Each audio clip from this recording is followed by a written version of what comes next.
Planet Boss, we're gonna talk addiction. What do I know about addiction? Oh, I got the addiction personality right here, this guy. If one is good, 10 is probably better. That's how I roll.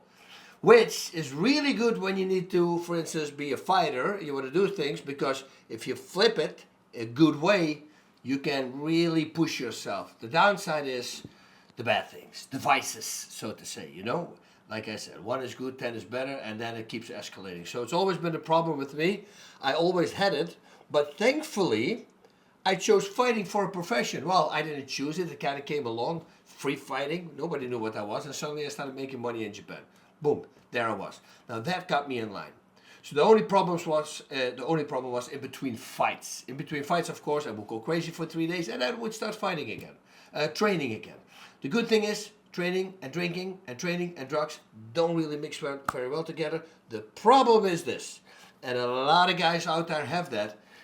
It's when you stop competing. Because now suddenly you don't get those highs anymore from people, 15,000 people knocking somebody out, going crazy. It's kind of a good feeling. Working out really hard with good training partners, really good feeling, and once you start partying but you don't have to train anymore, well, you're going to keep on partying, because, addictive personalities will actually do that. I talked to Pat Miletich. Pat Miletich, he's a much smarter guy. He's chasing tornadoes. That's his way of replacing the high from fighting with a different high. So he doesn't go to drugs or to alcohol. Much smarter person than I was. Now, you also have to understand that I'm very blessed because in Holland, for instance, they don't have Vicodins and Norcos and all that stuff. Pretty sure they have it now. I remember my mother, she was given OxyContin, but she was in extreme pain. And I remember she had 10 pills, little ones, like the 1,000 milligrams or the one, whatever it is. And she used one only to go to the wedding of my daughter, my oldest daughter who lives over there. So, but the old guard, I'm telling you, those people are way tougher. If it would have been available in Holland when I was young, that would have been a problem for me. I guarantee you that. Because once I came to America and I say, hey, it's a Viking, oh, that gives you a good feeling. Wait, let's drink a drink with it. Yep, that's when you're going to go wrong. So, thankfully, I didn't have that problem. Now, musicians have that, other athletes have all the same problem. Once you stop doing what you're doing, what you get known for, once your peak is over, for musicians, they can keep fighting longer, playing longer, they have a longer career. But for fighters and athletes, they don't. And if it's a rough sport where you get a lot of injuries, well, you're already used to getting Vicodins. And that's how my whole problem started. First of all, let's talk about this. The addictive personality, I already mentioned it. I was drinking a lot. Drugs I wasn't doing a lot. I would do it, cocaine. I would take a pill here and there. For me, it was more drinking a lot. I go really fast into a story because I'm now people know I'm a religious person. They go, how did that happen? Well, once you get attacked by a spirit, you go, whoa, what? Yeah, trust me, I was the same as you. I never paid any attention to all that stuff until it happened. And later, looking back on it, like the family saw her. My daughter can describe what she looked like. We found out it was a woman who passed away in the house later on, but she had it out for me, for nobody else in the family. I mean, I'd seen her walk. One time I thought I chased a person in the house and there was a curtain hanging in front of a door post instead of a door. There was a thick curtain. And I came around the corner and the curtain flies up against the ceiling. So I kept sprinting because I thought somebody was in the house. Nobody in the freaking house. Right? I've been physically attacked like 5 or 6 times in the middle of the night. Somebody goes, oh, when you get all locked down, they go, oh, sleep paralysis. Oh, God, oh my God, that happens 24 years that it happened and nobody ever told me that. Come on, guys. Of course, I've been thinking about that, what it was. The problem is with this. I will be awake. Will be able to move. And suddenly I would locked in. But I was able to move. I could put my leg out of the bed. I would try to pull myself out. I couldn't get up because somehow it was my upper body that was incapacitated. And I couldn't breathe because it was like a very heavy person equally set completely on my chest. And the only way to get out of it was like mentally getting really messed up of getting angry. And then I would just shout a lot of profanity and I'd wake up and my wife would wake up and she goes, again? I go, yeah, again. And then I start challenging it. I said, do it again. But right when I go to sleep. Every time you wait till I'm into the REM sleep, very tight, do it now when I go, And then eventually I started exercising it. So I went to the place where the curtain flew up. It was always cold there. There was a weird smell. I think she passed away there. The woman, the older lady. And that for 45 minutes. I don't know why 3 a.m. in the middle of the night would be a good time to do it, but that was it. You know, come to find out that when Jesus passed away it was 3 p.m. and at 3 a.m. is the demonic activity is the highest. And somehow it never happened again. So that was a kind of a confirmation for me. Way more happened. I'm not going to go into that right now because that's not, of course, not the only thing when I got back to the faith, because much more stuff happened. But I'm just throwing it out there. It was very physical, and I think it was the woman. The woman being angry with me. She says, listen, you have this beautiful family here. And she was slapping me around. So that's what I believe personally happened. I don't think further for the rest it was really bad. So I was drinking heavy, and I needed to stop drinking. And suddenly I had a phone call from my old manager, Jeremy. And Jeremy Lappin, and he said, hey, would you like to fight again? I go, whoa, that's 7 years ago, dude. That's been a long time that I fought. It's been 3.5 years ago that I trained. I said, give me a week. Let me see what I can do in a week and how I feel. I said, who do you want me to fight? He says, well, you decide. I said, I decide, yeah. I said, okay, Hicks and Gracie. I would love to fight Hicks and Gracie. He says, he's too much money. We cannot pay for him. I said, okay, well, you decide. And he says, well, we came up with Kimo Leopoldo. I said, Kimo Leopoldo? I go, just hang out with him at the Pride Fighting Championships. You know, we went party a little bit, then we had some fun. He said, you sure he's okay with that? And he goes, yeah, he already said he's okay with it. I go, well, sure, if he wants to fight, yeah, let's fight him. Now, what they didn't tell me is that they told Kimo that I specifically asked for him, which wasn't the case, of course. So he was pissed at me, which I found out later. Okay, first of all, when I started training for a week, I realized, okay, I think I can do it. So I said yes to the fight. Now we had to go to the press conference. The press conference, the pictures, they had to make pictures for the posters and for the free billboard. I had my very first billboard. That was badass. When I met Kimo for the first and last time, I was partying with him. Always, everything was nice and dandy. And now suddenly I say, hey man, what's up? And he's looking at me weird, and he shakes half my hand, doesn't look at me. I go, that's weird, right? So maybe he's nervous, I don't know. So I asked Jeremy Lapp, and I go, well, what's going on with him? He takes this fight really serious, right? We're freaking 8 weeks out. He goes, oh, no, we told him that you specifically asked for him. I go, why would you do that? Yeah, I know, to get him a little angry, so it's better to sell the whole thing.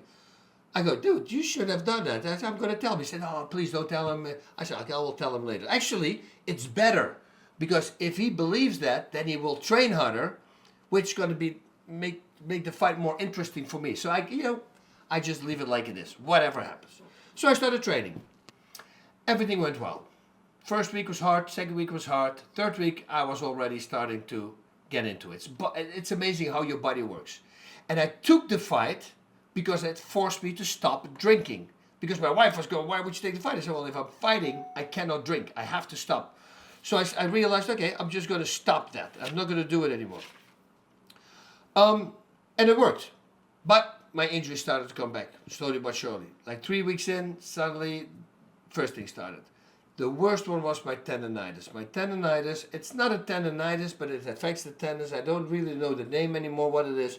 It's right here, and it's right here on this arm. That really stopped my career. Because once that happens, I'm going to be done. If it happens 4 weeks before a fight, every single workout, I have about 45 minutes to work out. And then I'm going to be in extreme pain for like 2 hours. I would lose weight from the pain. There's no pills that I can take for it because it's pain. And you don't want to start taking painkillers because that's going to hurt you in the recouping process. I was already 42 years old. You want to stay far away from that crap. It's very important to stay far away from it. But, more injuries started to come. And more injuries started to come. And, man, everything started to come back. So I needed a lot of therapy. I was training, and I would go to therapy. I was training and would go to therapy. I started to spend a lot of money. I remember a workout. We went to 10th Planet with Eddie Bravo. He was teaching. I said, sure, I would love to be there. I was in his class. But I was with the tendonitis and the pain head. He must have thought that I was a complete moron. Because let me tell you, if you are in insane pain, I could not receive any information. I was training with this big guy. I said, I just want to do reversals. I couldn't get him off of me. It was a freaking nightmare. Everything was pain. I said, I'm sorry. Can I call you though? Because I would love to train with you again because your body type is about the same as Kimo Leopoldo. And I would love to roll with you at my gym. And he goes, sure. Yeah, because he had a field day with me. Well, he didn't beat me up. He was just trying to control me, which he could do very easily. But I told him I was in pain. I don't think that he thought I would be much better without the pain. But after 3 days, he came back to the gym, and after that workout, let's just say he never came back. Because I just flang. That's what happens when I don't have pain. I start reversing him constantly on the flop. Didn't have a chance to hold me down. So I was back in the game, but I had to really watch out, because every time when this triggers a little bit, I'm in intense pain. So it keeps on going. I pop a rib out. I pull a hamstring. My neck is messed up. My tendonitis is back. So it started all with one simple Norco. And from the one Norco went to the 2 Norcos. Now I remember on the day of the fight, they told me to bring everything to the fight that I was using. So I grabbed my bag. I was draining my ears for a cauliflower ear, which you have to do with a really thick white gouge, right? Gauge, whatever you call it, to so that otherwise you can't get the blood out. And I brought my pain pills, of course, as well, because they said bring everything that you are using. So I brought it over there. I showed to the Athletic Commission. They took it out. Everything is okay. And I said, by the way, I have a doctor coming in to the dressing room, and he's bringing some lidocaine. And just before the fight, he's going to inject me in between my ribs. Is that okay? And they say, sure, it's okay. Okay, you have a name of the doctor? I gave him the name. Everything was okay. So now the doctor comes in while I'm warming up, and he wants to inject me. And this, what is it? Somebody from the Athletic Commission stands there, and he starts panicking. And I go, oh, relax. I told these people.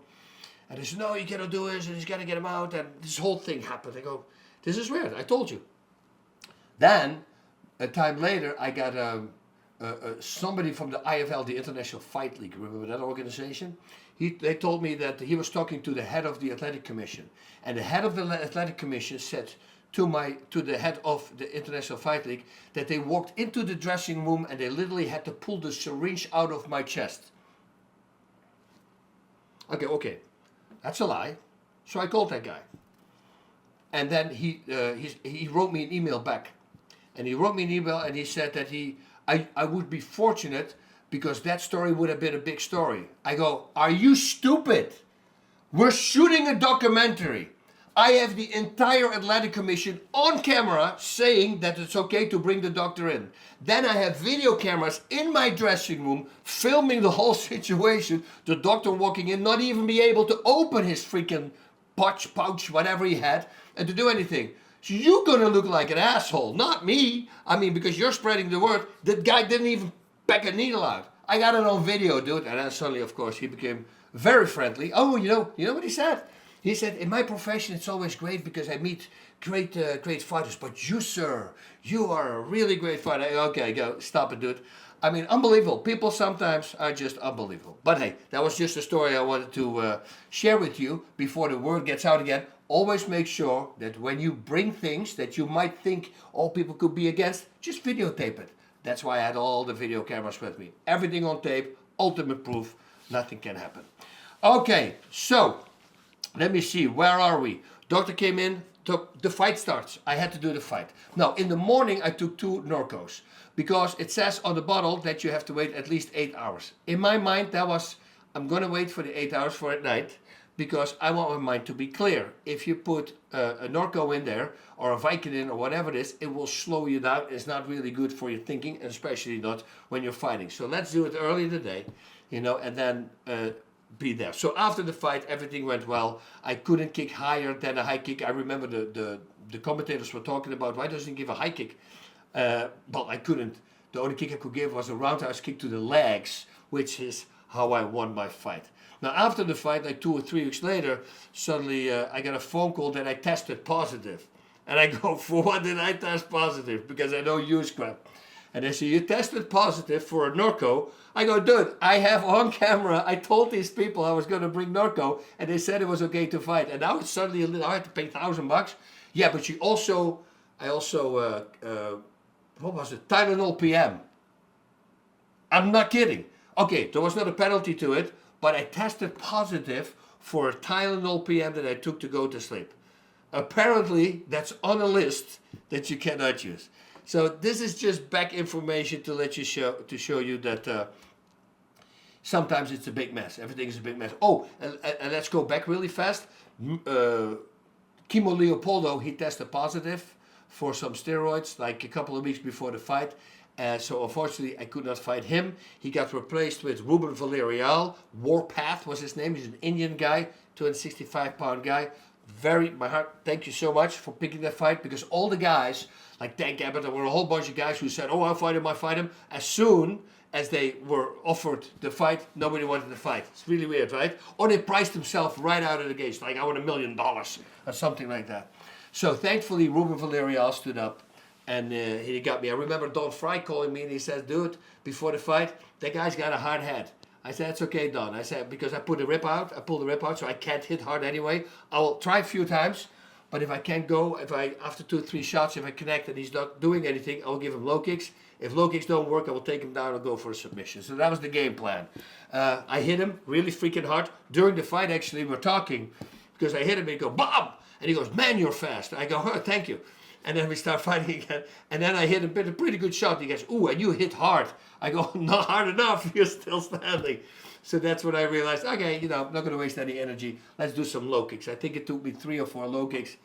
And then the fight was over. Bada bing, bada boom. I remember Marco, who was standing outside the cage when I came down. And he says, congratulations. I go, dude, now I got the same one as you, because he stopped Paul Verhoeven's, remember? I believe in UFC 6 with low kicks. The polar bear is what they called him. So, now I'm off the fight. And now, of course, I can also take painkillers after the fight, because the fight is done. And I still have the pain. Actually, I have more pain from the fight as well. So it starts with 2 Norcos. And everybody who's has an addiction, they know exactly what's going to happen now, right? 2 become 3, 3 become 6, it goes down. I remember the day that I wrote a 9 on my mirror with my wife's, whatever stick is for pencil, whatever. And I told myself I was not going to pass number 9. No more than 9 pills a day, which I already thought was a lot. Well, that became just insane amounts. So I went to the doctor and I said, listen, this is not good. And he says, no, you need to go to OxyContin. I go, but is that not super highly addictive? Everybody's talking about that crap. He says, yeah, but in the Norcos and the Vicodins is still a lot of Tylenol, which is really bad for your stomach. He says, don't worry about it. I can prescribe it to you. Had no clue that was one of those doctors, because he was a regular house doctor as well. But he just tried to sell, of course, pain pills. Well, it ended up with me taking 8 till 10, 80 milligrams of OxyContin every single day. It went bad. Then I went to Boston one time and I had to do an autograph session for the UFC. I wasn't competing anymore, but they asked me if I could do it over there. And when I drove back, or when I flew back home, I had a 5-hour delay. And I had no more pills. And I knew I had them in my car when I would arrive at the LAX. And boy, that's when I found out. You always know it, kind of, but since you have the pills, you don't experience it. But once you're on a plane on a 5-hour trip and you're freaking shaking and you got goosebumps everywhere and feeling horrible, like you have a very bad flu, well, I knew I was addicted. So now I went to the doctor. And I said, listen, people told me about Suboxone. For heroin, you use methadone, and your OxyContin, it's Suboxone. Suboxone is what they prescribe. In Holland, they prescribe methadone also to the heroin patients. It's the methadone bus, actually. They have a bus coming by. You see these people waiting like on a bus stop. Not kidding. They made a song out of it. It became like a #1 hit score, the most boring song. I'm going to put a link underneath. We're going to have to put that under there because you're going to have to hear that song. You cannot believe that was like the #1 hit for like a couple of weeks in a row. It's the dumbest song, but it's the most hilarious song ever. Anyway, Suboxone is the way to go. So first of all, he didn't want to give it to me. And I said, no, you cannot have it. I said, you will give it to me. And then he got a little bit lippy with me. No, he's just going to do it. So I was a different guy then. I put him up against the wall by his throat. And I said, doctor, you make me into a junkie. I would really, an addict. A junkie steals money, right? An addict doesn't do that. I didn't steal any money for my drug addiction. So he, of course, he would prescribe right away Suboxone. Now, what he didn't tell me, and maybe he was angry, or I don't know, that you have to really watch out with Suboxone. Suboxone and the amount of pain pills that I was taking, you cannot take too close to your last pill.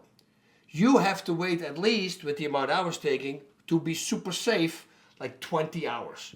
20 hours, you're already in a freaking detox. So you want to take it sooner. I didn't read that part. I read 12 hours.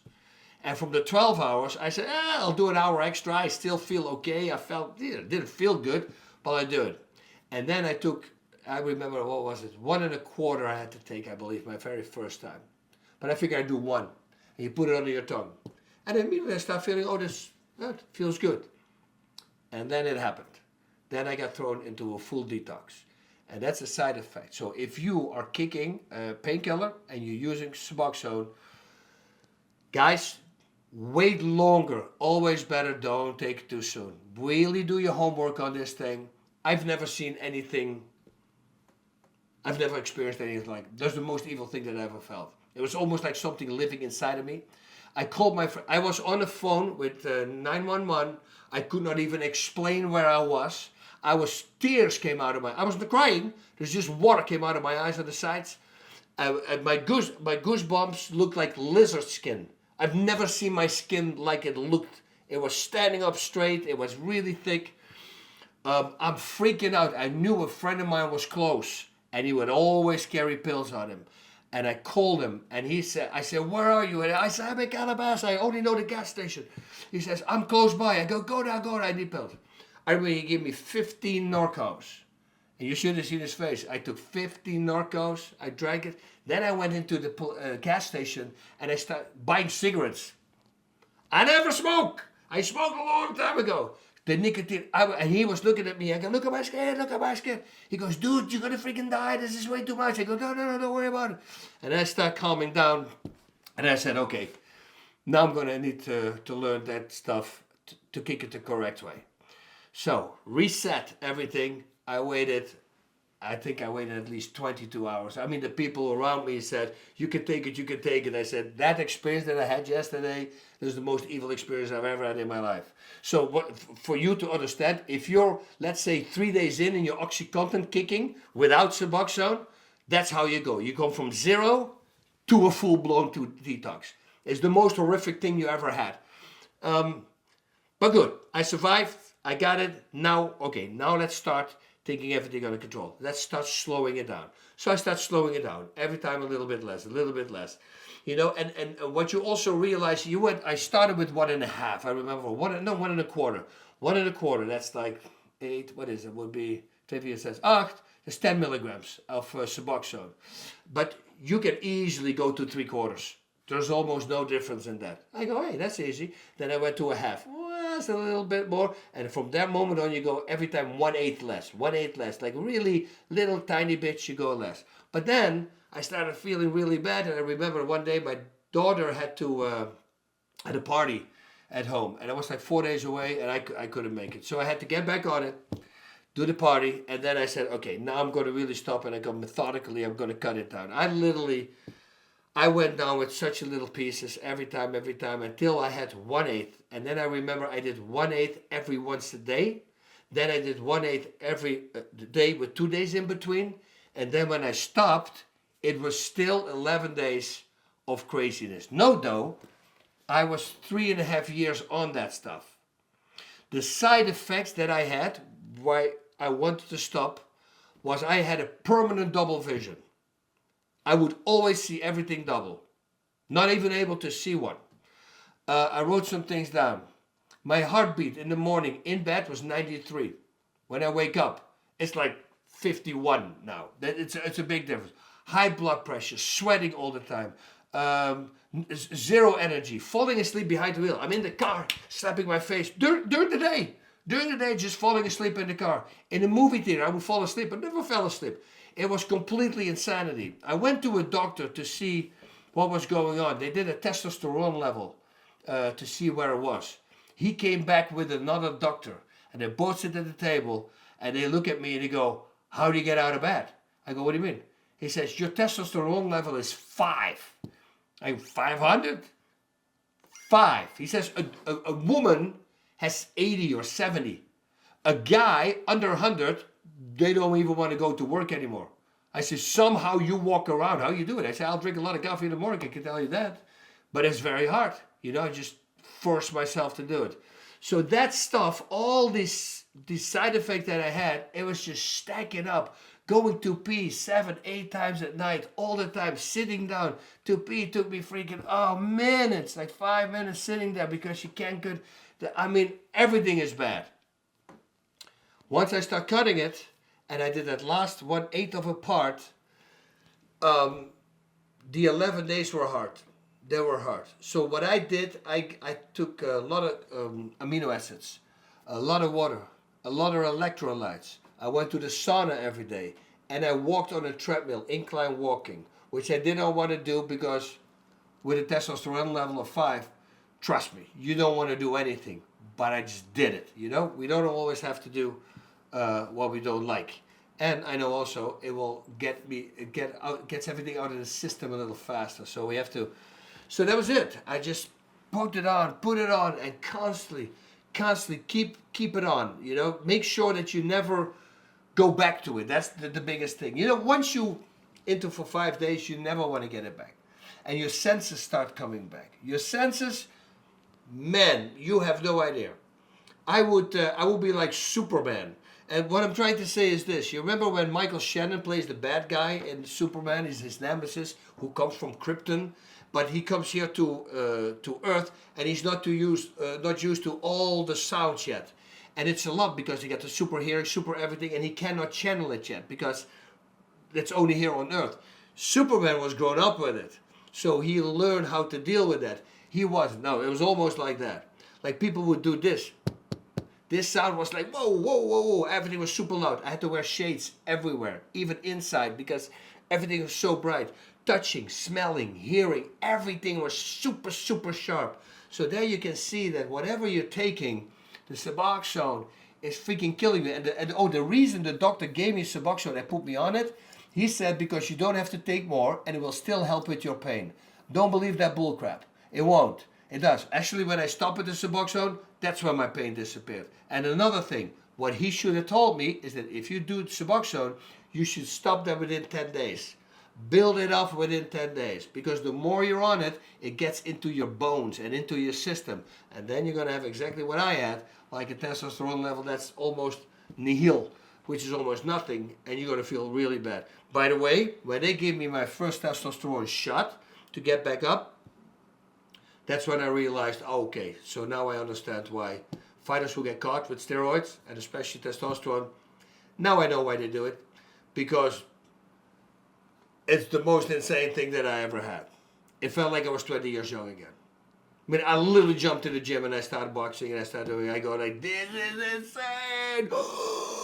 So good you feel. But guess what? In 2 weeks, that good feeling is gone. And the only way to get it back is to use more than the last dose you used. You see, there's the addiction again. Every single vice has the same problem. So that's when I said, nope, I just want enough to get my testosterone level up to like 700 or something. No, but 1,000 you're going to feel great. Don't even want to feel great. I just want to feel good, like normal. That's what I did. That took me till about 2.5, 3 years ago. And now I'm clean from all, because I did TRT. I don't like to do TRT. I don't like to be dependent on anything. Not because it's TRT. If it helps you, it helps you. It's not.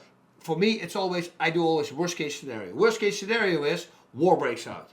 And now I can't get it anymore. And if I have to defend my family and I have to do it the way I was feeling with my testosterone level of 5, I'm not going to really be a help for my family if I have to defend them or whatever happens. So I always think worst case scenario, what if I can't get it anymore? I need to get rid of this crap.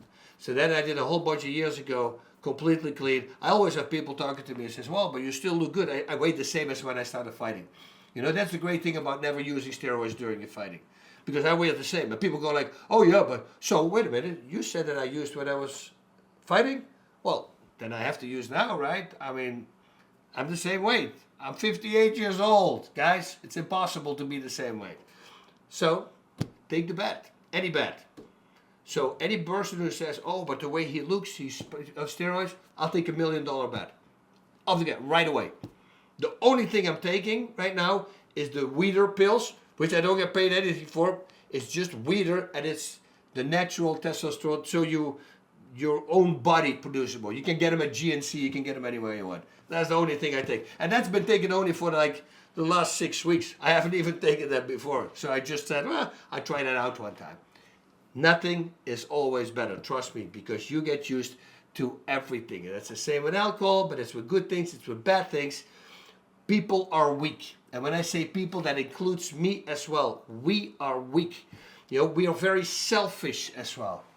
If you have a pain pill addiction, if you have a family and loved ones around you, and you don't want to stop, you're a selfish douchebag. That's what you are. That's what I've been for a long time as well. Oh, it's easy. Last time I was posting something about the Exodus 90. You know, 90 days, you can't do this. You know, alcohol, no TV, no. There's this whole list that you cannot do. And I said that, that you're going to man up. You know, and especially, you know, if you have an addiction, you cannot take it. You have to be a tough guy.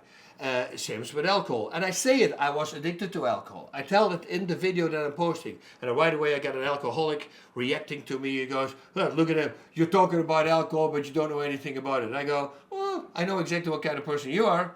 You're the guy who's going to say, oh, but I'm one of the 10%. That's the same as me, dude. I have that too. I get the gene, you know, everything is addicting to me. That's why I don't gamble. That's why I don't do anything else, because I will go full in with everything I do. I said, but you're trying to use that as an excuse. The only way to get out of it is man up. That's it.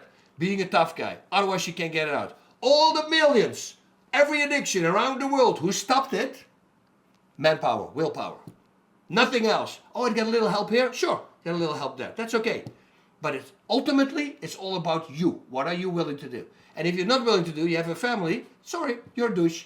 I'm sorry. Yeah, but it's an addiction. You cannot do anything. You can do anything about it, because I could do anything about it. And millions of people have done things about it. So don't use that stupid excuse. Just stop. You know, and if you are addicted, don't say, let's stop tomorrow. Why don't you stop today? And understand, okay, get one more high. You see, but that's the thing. One more high. So you are addicted. And you're addicted to that feeling. And if you believe that feeling is more important than the loved ones around you, you have a problem. And that is how I stopped all my stuff. Because I realized I was a douche to the people around me. Not a douche because I'm a happy guy. But what if I die? What if I buy my drugs somewhere and I put myself in a dangerous situation? Driving and drinking. That happened, right?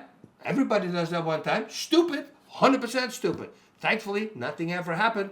You know, but you see, all these things can go wrong, and I can get an accident, and then I'm dead. What do you think your parents think, and your brother thinks, and your loved ones around you, your kids, your wife, your family? You know? So you are affecting the people around you, whether you like it or not. That's the most dumbest excuse there is. I do this in my talks. I talk about that. People say, yeah, but you know what? Because I was that person. I will say that in my talk. I was the guy who said, you know what? I don't do anything bad to other people. Everything I do, I kind of do to myself, you know. It's too much drugs, too much alcohol. You know, I don't bother anybody. You bother everybody around you. You're a selfish ass. That's what you are. You know, just own it. Own it and start working on it. And I'm telling you, once you own it and you start working on it and you beat it, you're going to feel so good. You're going to feel so good. Everything comes back. Don't think, oh, I was that guy. It will all come back. If it came back to me after freaking 30 years of misusing everything that was out there, then it can go back to you as well. It's just making a new habit, and then sticking with it. And then if you start cleaning up your life on the other sides as well, we don't pop freaking burgers all day long and pizzas all day long. Why don't you do 80% good food, and then sometimes you cheat a little bit with that kind of food? It's all about the willpower. And unfortunately for now, all these phones and everything else is killing it for us, because we don't have the willpower anymore. Testosterone levels are dropping. I talked about this on the show before. You know that a 22-year-old right now has the same testosterone level as a 67-year-old had in 2000. If you're 22 or 25, chances your father has double the amount of testosterone than you have, 100%, extremely high.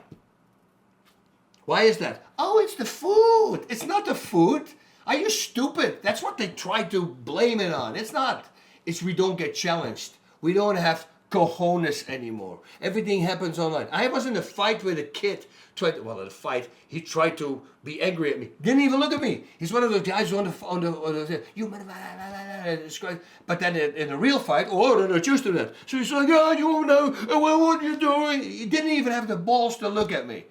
That's the world we're living in right now. It's all going down the drain. Oh, I need to lose weight. Pop a pill. I can't sleep. Pop a pill. Heartburn. Pop a pill. Blood pressure. Pop a pill. You name it. Everything is popping a pill. Cholesterol. Pill, pill, pill, pill, pill. You know how we are designed? This is weird. Because if you eat healthy and live clean, oh, everything disappears. How would I know that? Because all those stupid pills that I just mentioned, I was taking. I was that guy, because after I'm in pain and I can't work out anymore, you think I'm going to work out? No, I'm eating burgers. Oh, cholesterol is up. I'll take a pill for this. Blood pressure. I took all that crap. And then once I start realizing it was me who was wrong, and I start cleaning up my life and building new habits, now I don't take anything. Everything is gone. It's weird, right? It's like almost God designed us so we can heal ourselves. That would be good. So try it. You know, man up. That's what I tell the people. And it's with every vice out there. Doesn't matter. If you're angry the whole time, that's a vice. Kick it in the butt. And the only way to do it is to constantly... Why do you think I have a rubber band here? What do you think this is for? This is for when I get angry. Or somebody cuts me off and let it go. Poof. I just physical pain to stop it. It started with profanity. I just decided I don't want to do profanity anymore. Oh, what doesn't matter. Isn't that cool? You don't think it's a better example for kids to not use profanity? At my age, why would I do that? It's kind of, listen, I'm okay with it dropping an F-bomb here and there, good. But those effing guys who've effing this and effing every freaking sentence, really? I see it as an insecurity. And if it's an insecurity, I don't like to be insecure. Why would I stop? Why do I need it? Stop it. And once you start doing it, I go, oh, that worked pretty fast. Because you're feeling this. I'm feeling it already now, just the 3 times that I did it. And I used to be a professional fighter. It's just the things that you're not used to. What if you can do it with this? You can do it with everything else as well. It's just making yourself aware of it, that you're a pussy, not a pussy, a pussy. And I took that, nobody else, from the word pusillanimous. And it means lack of courage or determination. You're a pussy. And that's what I literally tell myself if I don't want to do something. I give you another hint. Every morning I'm in the gym. I'm working out. Do I want to work out? Nope. I don't want to work out. I really don't like working out anymore because everything hurts. But I do it. You know why I do it? Because I know that first of all, if I'm halfway in, I'm kind of enjoying it again. It's only the beginning. But I also know that if I don't want to do something and I still do it, now I just not only make myself physically strong, but also mentally strong. It's good to do things that you don't want to do. We all try to avoid, problem there, okay, oh no, delete him, don't talk to him anymore. No, don't do that. Face it. If you face a problem head on, it's not a problem anymore. If you avoid it, it will always come back. It will always come back. And this counts for everything. Watch that tape on Instagram when I talk about the Exodus 90. 90 days cold showers. I didn't like it in the beginning. Now, 20 days in, 25 days in, it's nothing. It's like, whatever. It's the same. Now, Grant, I don't live where it's minus 20 somewhere. Here it's just 0. 33 is that here, right? It's 0 degrees Celsius. It's 33 Fahrenheit. So it's not that crazy. But you can do exactly the same thing. Like I have a cousin of mine. He said, I tried to cold shower. There's no way on hell that I can do it. Serious? I will be embarrassed saying that. There's no way on hell you cannot do it? That's a pussy, right? Right there. Of course you can do it. It's just doing it. So what you're saying is that if gas and electricity falls out, you can't shower anymore. That's what you're saying. Yeah, well, then I guess I have to. It's like the guy saying, what is the one thing you cannot go without? And the one guy said, coffee in the morning. I go, no. What is the one thing you absolutely cannot go without? He says, yeah, coffee in the morning. I go, I don't even want to talk to you anymore. That's the biggest pussy on the planet. Really? So you can't wake up without coffee? If you're forced to? Like there's no coffee, there's the end of the world. Oh my God, I can't have coffee. This is the world we live in, guys. Everything is online. Oh, I want my food? Let's call it. Don't even want to jump in the car anymore. It's too much work. And then everybody says, Mike Dolce. Mike Dolce is a great coach with food. Also, here's the best. People say, yeah, I don't have 45 minutes an hour a day. He goes, hey, can I see your phone? Unlock it for me. And he goes to the screen time. And he goes, today, yesterday was 7.5 hours. And today he says, hey, wait, you said you had no time? And everybody drops their head, he says. because they realize you do have the time. And if you don't have the time, make the time. Why do you think I'm up at 5 o'clock a.m.? You think I like that? No, but once you do it, you get used to it. I don't even put an alarm anymore. I wake up. I do my ritual first. Prayers. I do meditation. 6 o'clock, I'm in the gym. At 6 o'clock in the gym, first thing I do, my breathing. The O2 trainer. And I post this every day. So people go like, oh, he's not doing, he's just saying that. Bas Rutten's O2 Bootcamp. Go to that Facebook page. It's only for O2 trainer users. For people who enjoy breathing, and you will see me post every single day videos of me doing the breathing exercise.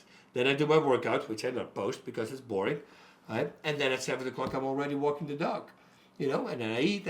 I have already, when everybody starts waking up, I'm already 3 hours way up, and I did a lot of work. It's the only way for me to get my workout in there to do whatever I want to do. If I don't do that with my freaking ADD, well, I can schedule it at 1 o'clock, but if God forbid something comes in between, then my whole mind, because that's my mind, I have to restructure. And it's hard because I need all these habits and patterns that I have to work with, because otherwise I get out of control. It's a hard thing to control still, till this day. But I can, as long as I stick with my habits. And that's it. The habits is the way to kick any addiction, anything being good. Magnanimity, how many times do I say that word on this show? That's really what you always should strive for. Striving for excellence, that's what it means. Why not? Why would you go half-ass? If you do something, try to commit. And be honest to yourself. If you tell yourself that you're not going to do something, don't do it. You know what I said to myself hundreds of times? Every morning, today I'm not going to drink, because I woke up in a hangover. At 2 o'clock, 2 o'clock, that's my first drink again. I broke that promise. And once you break that promise, the next time it's easier for you to say no. And if you've been doing that for a year, you don't even think about it. You say, tonight I'm not going to drink anymore. While you're saying it, you're going to break the promise. Now you're lying to yourself. The last person in the world you should be lying to is yourself. It really is. Because that's how addiction starts. But if you're true to your word, to your own word, you say something and you do it, people are going to love you, first of all, because once you commit. But also yourself. You're going to wake up in the morning, you're going to feel much better. Now I did what I did. How many times you wake up, I should have done this today, or tomorrow I do it. And that started 6 months ago. And then one day you do it. And how good do you feel? You go, dude, I could have done that 6 months ago. It's the same as this.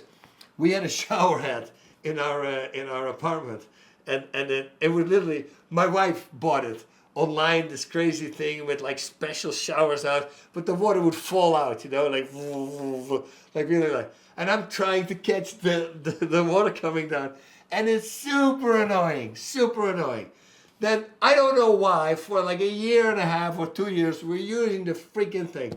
Then one day I said, hey, this is it.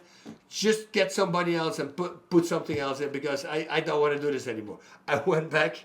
I did something for Karate Combat. I came back from the trip, and my daughters were texting me, goes, oh, you're gonna love the shower.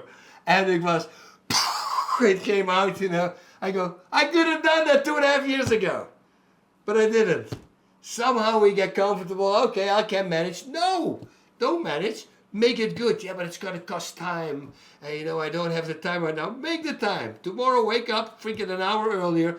Do it, and you're done. And you're going to be so happy every single time you shower. And that's just with showering. And it's the same with food. Prepare. If you're like me, you wake up in the middle of the night and you want to eat. Make sure you get healthy food inside, in the house. It's important, because otherwise you eat everything what you see. Chocolate, whatever it is bad. Healthy food. You see, preparation is the key to success. It's very simple stuff. We all know this, or we don't do it anymore.